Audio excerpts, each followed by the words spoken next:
I went out to Port Townsend to stay with Loretta and Jeanette to take care of the kids and at summer between my junior and senior year of high school. And in the meantime, during that time, Jeanette had a date with a man from Garland's outfit, and he said, would you be interested in having a date with him? And I said, oh yeah, I figured I'd go to the movie or whatever, that wasn't a big deal. And it was a big deal for me. And we went out pretty much the whole summer then. We went fishing with Faye and Wade Norris. I was the motor for the boat most of the time. Faye did some. And we had a good time. Inexpensive then, obviously. And then the next year after I graduated, I went back out and did the same thing. And in August, I think it was the 3rd of August, the ship came up to the side and loaded the entire signal company onto the boat, and the landing craft they all went to Korea because the Marines needed the landing craft to get on shore. The Christmas present? And then I went back out there after I graduated. I went home and then I came back out with Helen, my friend. We got jobs and lived there, the two of us, until after the war. And then I went home. We were planning to get married about Christmas time, and you got different orders, so that changed. Then it was going to be February, so I quit my job again. When I quit, they said, the things changed. Well, just stay. We can use you. I quit again in February.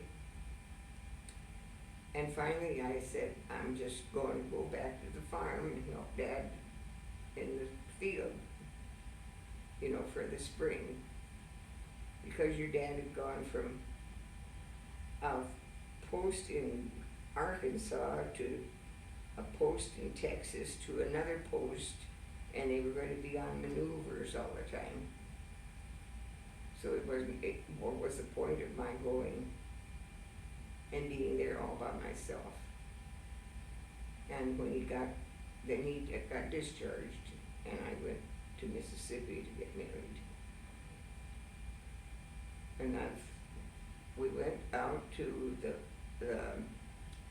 farm that his folks were living in. There were no screens on the windows.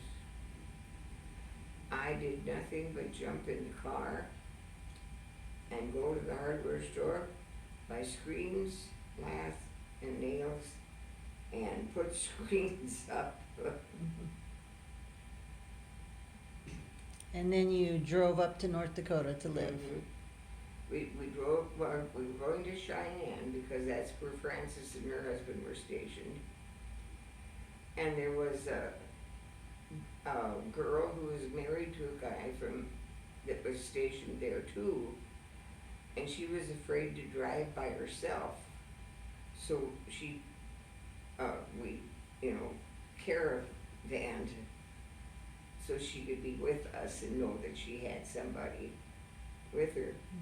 Well, newly married, we get a motel.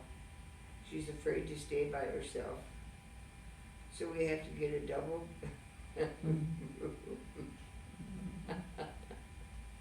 So we had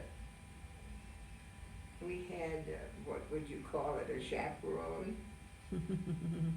And then we stayed in Cheyenne for a couple of days is all. Came up through the Black Hills, and we didn't get there till night, and it was raining. And if Garland hadn't been such an absolutely marvelous driver, we'd have been dead right there because the bridge had washed out and nobody knew about it. And we went down into this river bed and up the other side and kept on going. What were you driving?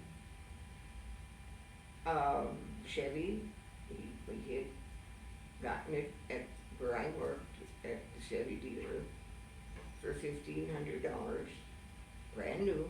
The Chevy dealer in Washington? Mm-hmm. Mm. And we came up out of that ditch and kept going north. Mhm. So there's some photos, old photos from that Washington time period of a car that has been in some kind of an accident. Was that his or was that a friend of his? That was a friend of his. I It think wasn't his was. Chevy. Mhm. Okay. Tell me about the purse. And then for Christmas, between when I was a senior before we got married, he sent me a Christmas present, a big leather purse that he had made in the hobby shop. Do you still have it? It's floating around someplace, Sarah must have it. probably. Okay.